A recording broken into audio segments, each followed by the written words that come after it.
Friends, Indian polity MCQs आज हम एक बार फिर से देख रहे हैं। इंडियन पॉलिटी एमसीक्यूज में देखिए आज का पहला क्वेश्चन है, which of the following statements is true. देखो अपना जो कॉन्स्टिट्यूशन है, कॉन्स्टिट्यूशन के बहुत फंडामेंटल जो बेसिक क्वेश्चंस हैं वो एग्जाम्स में पूछे जाते हैं। ये देखो बीपीएससी में ये क्वेश्चन पूछा गया है।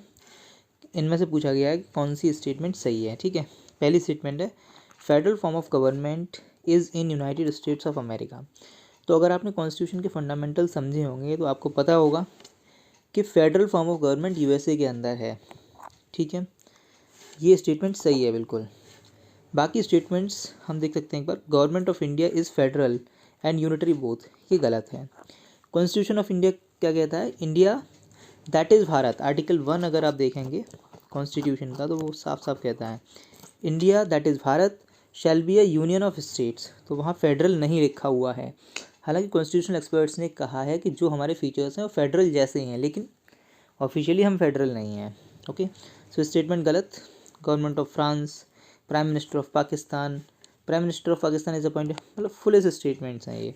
तो पहली स्टेटमेंट सही है, ये आंसर हो गया। द नेक्स्ट क्वेश्चन, ये क्वेश्चन देखो बहुत बार रिपीट किया गया है। अभी इसी जो लिस्ट है उसमें हम देखें कितनी बार अलग अलग एग्जाम्स में ये पूछा गया है। झारखंड पीसीएस में पूछा गया है। Concurrent list included in Indian constitution is given by. Concurrent list किसने दी है, कहाँ से आई हमारे पास में? तो हमारा जो कॉन्स्टिट्यूशन है, इंडियन कॉन्स्टिट्यूशन, उसके अलग अलग फीचर्स अलग अलग कंट्रीज़ के कॉन्स्टिट्यूशन से इंस्पायर्ड थे, है ना। जैसे कि हम बात करें फंडामेंटल राइट्स की, तो फंडामेंटल राइट्स हमने यूएसए से बोरो किए। ओके, ऐसे ही जो कॉन्करेंट लिस्ट की जो कॉन्सेप्ट थी वो हमने ऑस्ट्रेलियन कॉन्स्टिट्यूशन से ली थी, ऑस्ट्रेलिया के से। इसका आंसर बी हो जाएगा। हम देखेंगे क्वेश्चन कई बार रिपीट किया गया है, इसका आंसर बी है। ओके, हम आगे बढ़ते हैं। फिर से same question, idea of concurrent list in the Indian constitution has been borrowed from. अब ये देखो यूपी पीसीएस में 3 बार पूछा जा चुका है, 2011 में, 2012 में, 2014 में। कितना ज़्यादा रिपीट होता है ये क्वेश्चन देखिए। और आंसर इसका ऑस्ट्रेलिया कॉन्करेंट लिस्ट। ओके, फिर से आते हैं हम। वंस अगेन देखिए वर्डिंग बदल जाती है, क्वेश्चन मेन जो क्वेश्चन की कोर है वही रहती है। The framers of the constitution of India borrowed the concept of concurrent list describe in the 7th schedule from the constitution of. Again Australia. देखो ये यूपी के 2015 के एग्ज़ाम में पूछा गया फिर से। ओके, देन फिर से देखिए 2016, मैंने आपको दिखाया 2011, 12, 14, 15 लगातार आ रहा है, 16 में भी आ गया। The concept of concurrent list in the constitution of India was borrowed from the constitution of. केवल वर्डिंग बदलती है, क्वेश्चन और आंसर वही रहते हैं। तो ये कहाँ से आया? ये ऑस्ट्रेलिया से लिया गया था। ओके, आंसर इसका डी हो गया। नेक्स्ट क्वेश्चन है, directive principles of state policy हमने कहाँ से बोरो किए हैं? Directive principles of state policy हमने आयरलैंड से बोरो किए हैं, आयरिश रिपब्लिक से। Okay, concept of directive principles of state policy, ये देखो यूपी पीसीएस में पूछा गया है। Has been adopted from the constitution of Ireland से आए हैं ये। नेक्स्ट क्वेश्चन अगेन देखिए सेम क्वेश्चन यूपी पीसीएस में, directive principle of state policy कहाँ से आए? आयरलैंड से। Indian constitution has taken a certain feature of the constitution of other countries, which country has contributed to the forming of the directive principles of state policy? तो इसका answer Ireland है।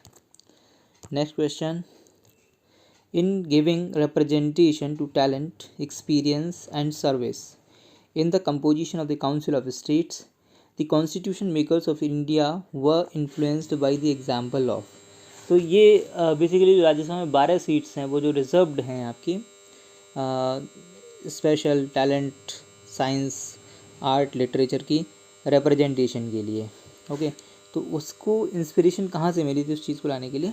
तो ये चीज़ Ireland के constitution में थी, Irish Republic में ऐसा चलता था। तो आयरलैंड का जो कॉन्स्टिट्यूशन है वो उन्होंने पढ़ा और वहाँ से वो इंस्पायर हुए उस चीज़ को लाने के लिए। Concept of formation of Rajya Sabha by the representation to start to talent, qualification, experience and service is influenced by the Irish Republic.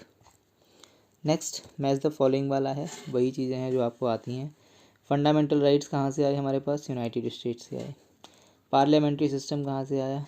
UK से आया। इमरजेंसी प्रोविजंस कहाँ से आए? जर्मनी से आए। Director principles of state policy कहाँ से आए, आयरलैंड से आए। इसमें आप मैच करा लेंगे, A is matching with 2, okay, तो 2 ऑप्शन है ए मैचिंग 2 वाले। Then B is matching with 1, एक ही ऑप्शन बचा तो हमारा यही आंसर हो जाएगा। और देख लेते हैं, सी इज़ मैचिंग विथ 4, बिल्कुल सही है, and D is matching with 3, सो ये भी सही है, तो हमारा ये आंसर सी हो जाएगा इसका। ओके, देखिए आंसर इसका हमें सी ही दिया हुआ है, हमने करेक्टली इसको मैच करा दिया है। अब हम आगे की तरफ मूव करते हैं। सेम है director principal of state, match कराना है match the following. Fundamental rights हमने कहाँ से बोरो किए, यूनाइटेड स्टेट्स से, okay, US bill of rights, okay. Director principles of state policy हमारे कहाँ से आए, आयरलैंड से आए, Irish Republic. Cabinet government, cabinet जो सिस्टम ऑफ गवर्नमेंट है वो हमने कहाँ से लिया, यूके से लिया, Britain. Union state relations, United state relations हमारे जो है कैनेडियन कॉन्स्टिट्यूशन से आए। मैच करा लो भाई, A is matching with 4, 1 2 3 options. Then B is matching with 3, B is matching with 3।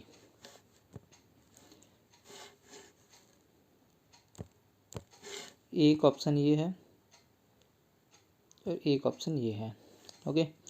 C is matching with 1, C is matching with, ये option नहीं है, सी इज़ मैचिंग विथ 1 ये बचा है, इसका आंसर डी होना चाहिए, ओके। तो इसका आंसर डी है। इस तरीके से हमने ये क्वेश्चन सॉल्व कर लिए हैं।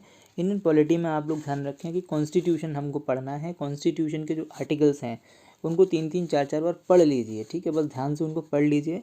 कॉन्स्टिट्यूशन से रिलेटेड जो पॉलिटी के जो फंडामेंटल क्वेश्चंस हैं वो आपके सारे सॉल्व होंगे।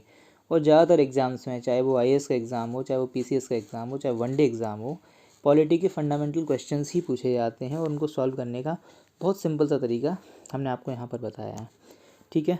Thank you very much.